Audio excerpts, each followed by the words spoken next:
जय श्री कृष्ण। आपका मेरी चैनल में स्वागत है। सनातन धर्म में सभी तिथियां महत्वपूर्ण मानी जाती हैं, लेकिन एकादशी तिथि का विशेष महत्व माना गया है। इस बार की श्रावण माह के कृष्ण पक्ष की कामिका एकादशी की तिथि 31 जुलाई 2024 यानी कि बुधवार के दिन मनाई जाएगी। इस कामिका एकादशी के दिन भगवान विष्णु के साथ माता लक्ष्मी की पूजा करना अति शुभदायी माना गया है। कामिका एकादशी पर भगवान श्री हरि विष्णु की पूजा 31 जुलाई बुधवार के दिन करना है। पूजा शुभ समय में ही करनी चाहिए, क्योंकि शुभ समय में पूजा करना अति शुभ फलदायी माना जाता है। कामिका एकादशी के दिन प्रातः काल भगवान विष्णु की विधि विधान से पूजा करनी चाहिए। इसके बाद ओम नमो भगवते वासुदेवाय मंत्र का जाप अवश्य करना चाहिए।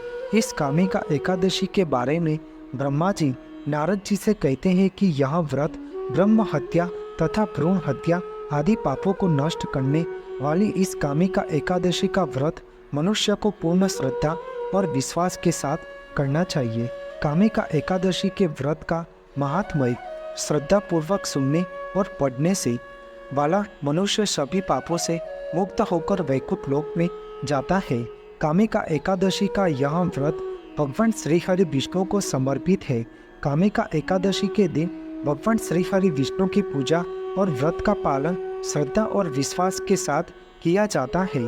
धार्मिक मान्यता है कि कामिका एकादशी के दिन व्रत करने से हर तरह के पाप धुल जाते हैं, साथ ही मानसिक शांति के साथ जीवन में सुख समृद्धि और सफलता मिलती है और मोक्ष की प्राप्ति होती है।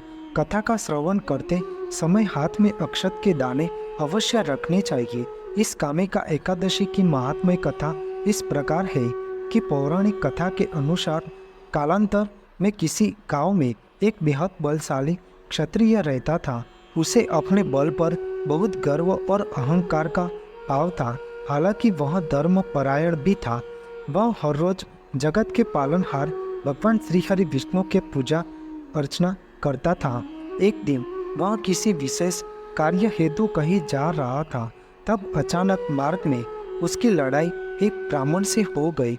उस समय वह अपने अहंकार वश आवेग में आ गया और ब्राह्मण व्यक्ति की कुछ बात समझाने से पहले ही वह ब्राह्मण के हार के साथ हाथापाई करने लगा। ब्राह्मण शरीर एवं ताकत से दुर्बल था। वह बलशाली क्षत्रिय के प्रहार को सहन न कर पाया। उसके मारने से उसे बहुत चोट आई और उसकी तत्काल ही मृत्यु हो गई। उस समय बलशाली क्षत्रिय अपने होशो आवाज में आ गया।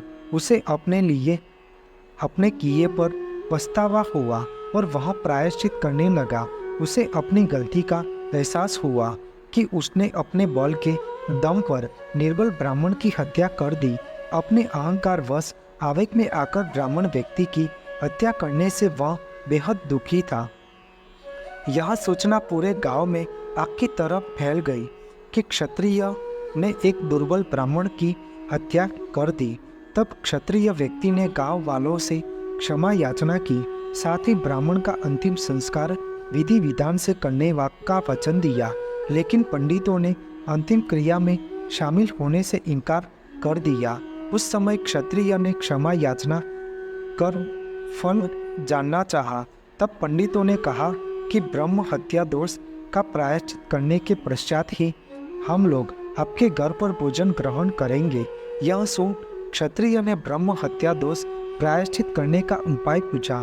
तब पंडितों ने कहा कि श्रावण मास के कृष्ण पक्ष की एकादशी तिथि को विधि विधान से जगत के पालनहार भगवान श्री हरि विष्णु की पूजा अर्चना करे, साथ ही ब्राह्मण को भोजन कराए और दान दक्षिणा दे।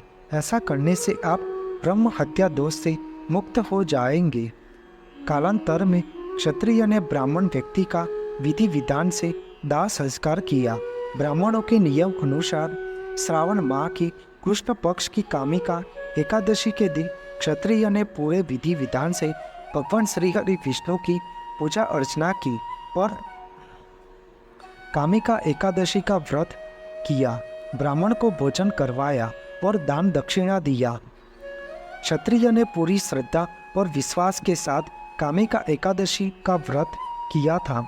इसलिए भगवान श्री हरि विष्णु क्षत्रिय के सपने में आए और कहा कि मैं तुम्हारी पूजा अर्चना एवं व्रत से प्रसन्न हुआ हूँ, इसलिए इस व्रत के पुण्य प्रताप से मैं तुम्हें ब्रह्म हत्या दोष से मुक्ति मिल गई है।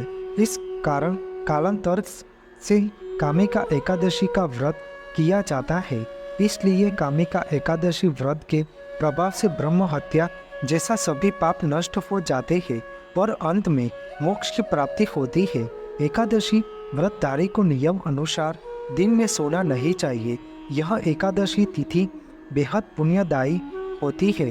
इस एकादशी की तिथि को मध्य रात्रि तक भगवान विष्णु के भजन कीर्तन और कथा वार्ता या प्रवचन सुनना चाहिए। अगले दिन यानी द्वादशी की तिथि पर किसी जरूरतमंद व्यक्ति या ब्राह्मण को भोजन कराकर दान दक्षिणा देकर व्रत का पालना करना चाहिए।